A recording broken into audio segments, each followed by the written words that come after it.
evening and welcome to The Why. We start tonight with the Biden administration seeking new sanctions from the UN against North Korea.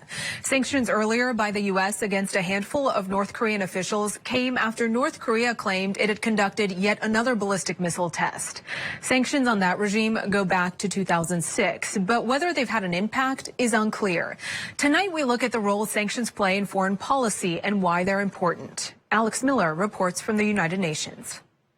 The United States has today imposed additional sanctions. We are imposing sanctions on specific individuals. Powerful sanctions will go into full effect. I've also signed an executive order authorizing new measures, including sanctions. World leaders love to talk sanctions. But what are sanctions? How do they work? And are they effective? The Council on Foreign Relations calls them a favorite tool for governments to respond to foreign policy challenges. They can include travel bans, asset freezes, arms embargoes, and trade restrictions.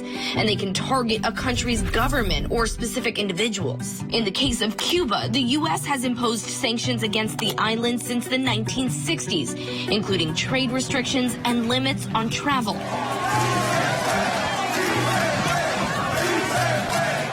After a government crackdown against protesters last year, the Biden administration added new sanctions targeting Cuban officials.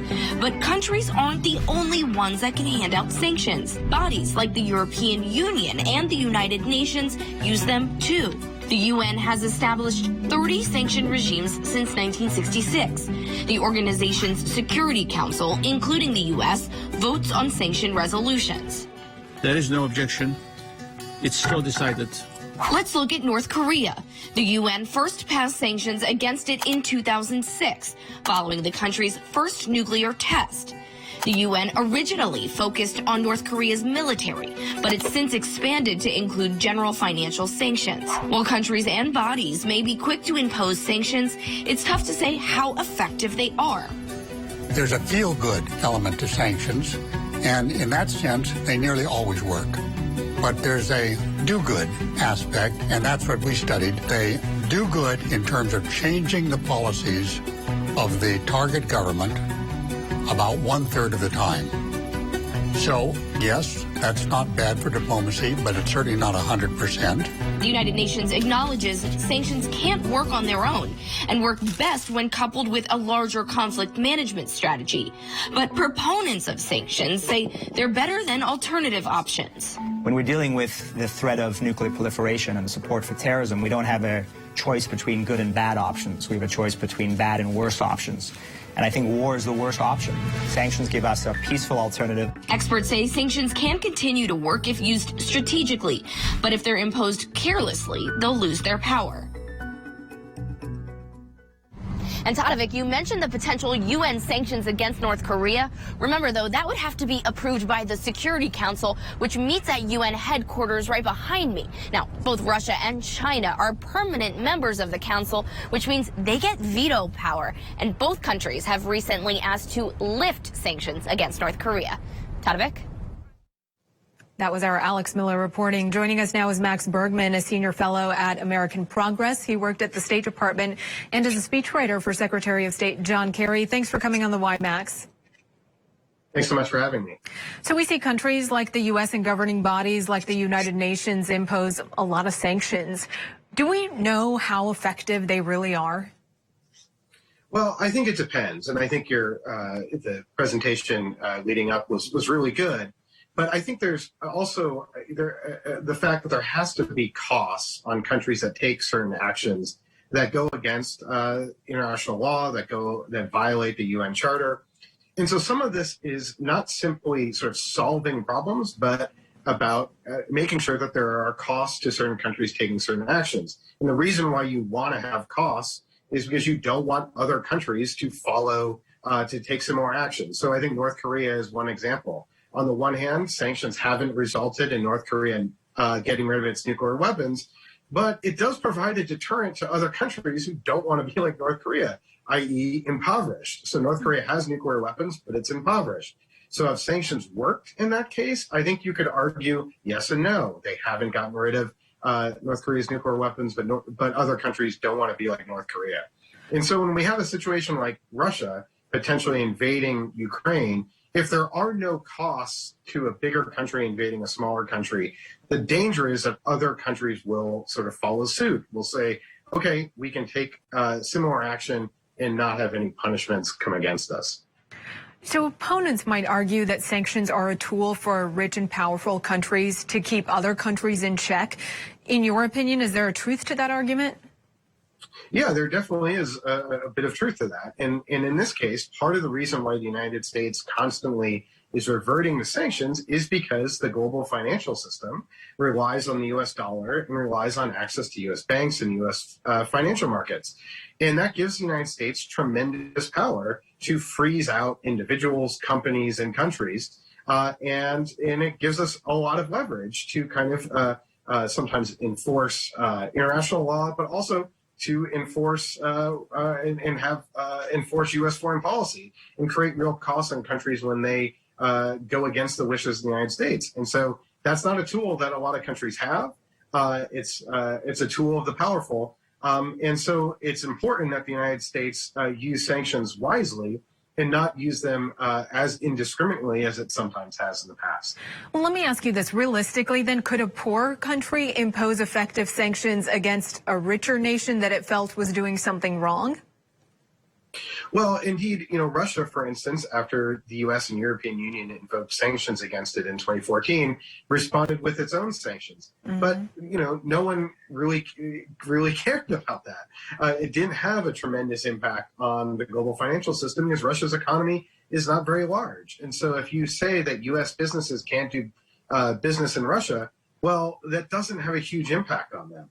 But if the United States says you can't do business with the United States, the largest economy in the world, that has a tremendous impact. And so this is where the size of one's economy really matters, the size of a country's financial system, the role of its currency, all play a critical role in how sanctions are levied and implemented.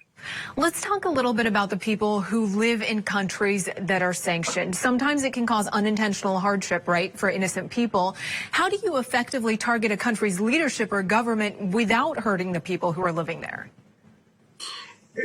Great question. And I think this is one of the biggest challenges with sanctions. When you have a country like Cuba, the United States has essentially, set sanctions and then sort of forgotten about them with tremendous costs on the Cuban people and also not advancing U.S. interests, where the Cuban government can point to sanctions, for instance, and say the reason why we're poor, the reason why our economy isn't working is because the United States is treating us badly.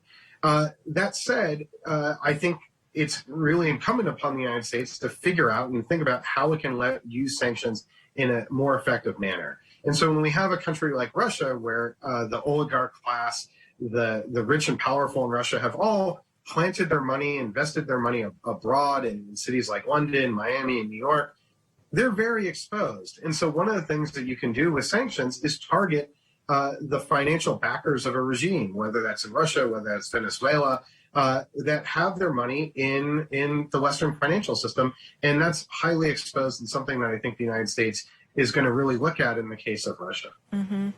I want to bring up a Washington Post op-ed that you wrote from 2020. You criticized former President Trump's use of sanctions to punish Russian individuals linked to election interference. You wrote in part that, quote, the simple fact is that even harsh-looking sanctions have little impact when there's zero political will to enforce them. So there's imposing sanctions, right? And then there's enforcing sanctions. How often does one happen without the other?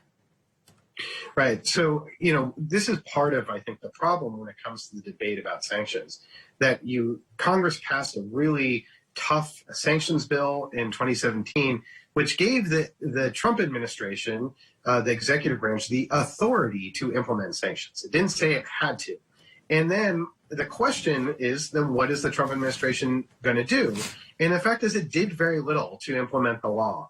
It didn't target sanctions against Russia's oligarch class. It's rich and powerful. It was very limited in the sanctions that it took against against countries and companies that we're dealing with Russia's defense industrial complex, its arms industry.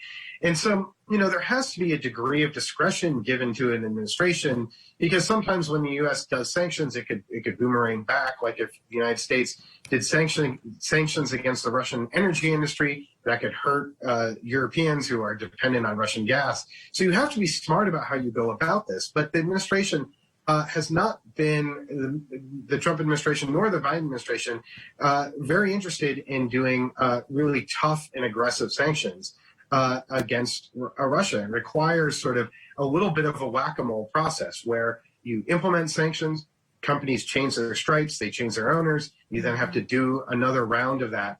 And that, I think, is what we'll start to see if Russia invades Ukraine. A much more concerted effort, much more aggressive effort to implement sanctions and to sort of begin to decouple the Western economies from Russia. Well, you bring me to my next point. Your expertise is in Europe and Russia. In your view, what is the success that we're having with sanctions levied against Russia? Is it working? Is it not working? Where are we with that? So the sanctions that were done in 2014 had a real impact on the Russian economy. Russia's GDP has, I think, on average declined around 1.5% per year due to sanctions. Now, it's a little tough to tell because Russia's economy is so dependent on oil prices that the moment we did sanctions, oil prices in 2014 also declined. But what happened is that there was a real energy in the first 2 years of the last 2 years of the Obama administration, 2014, 2015, and 2016. And then the momentum sapped. And if you don't update sanctions, the impact of them declines. And so now sanctions are still in place, but they haven't had a really significant impact on the Russian economy in the years since. So I think the impact has been that the Russians are nervous about sanctions. They are preparing themselves for being sanctioned should they invade, but they also expect the sanctions storm to pass. And I think the key question is not necessarily the U.S. and European response in 2022 if Russia invades Ukraine, but what's the response in 2023, 2024, and basically throughout this decade? Do we take strong steps to have real economic costs on the Kremlin for its actions? Okay, Max Bergmann, really informative conversation. Thank you for coming on The Why. Thanks so much for having me.